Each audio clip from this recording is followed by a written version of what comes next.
ইসলামী bank news top 10। ন্যূনতম মজুরির দাবিতে আজও পোশাক কারখানার শ্রমিকদের বিক্ষোভ, আশুলিয়ায় দফায় দফায় সড়ক অবরোধ, পুলিশের সঙ্গে সংঘর্ষ। শ্রমিকদের কেউ রাস্তায় নামতে উস্কানি দিয়ে থাকলে তাদের আইনের আওতায় আনা হবে, হুঁশিয়ারি ডিএমপি কমিশনারের। দেশে বিদেশে কেউ নির্বাচন মেনে নেয়নি, এ বিষয়ে কোনো জবাব নেই বলে নির্বাচনী সংলাপে রাজি নয় আওয়ামী লীগ, মন্তব্য রিজভীর।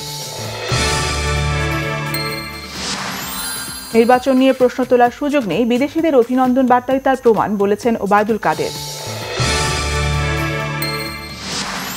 ক্ষোভ থাকলেও প্রশ্ন তুলবেন না মন্ত্রিত্ব বঞ্চিত মহাজোটের দুই নেতা মেনন ও ইনু, বললেন অব্যাহত থাকবে জোটের রাজনীতি।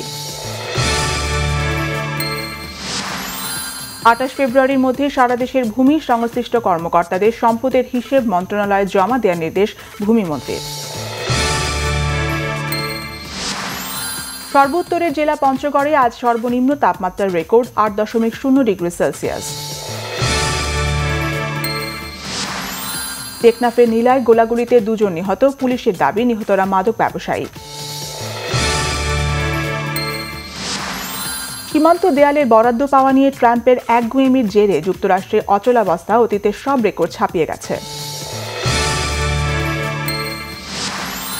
বিপিএলে জয়ছন্দে উড়ে চলা ঢাকা ডায়নামাইটসের আজকের প্রতিদ্বন্দ্বী সিলেট সিক্সার্স, মিরপুরে ম্যাচ শুরু সন্ধ্যা 6:30টায়।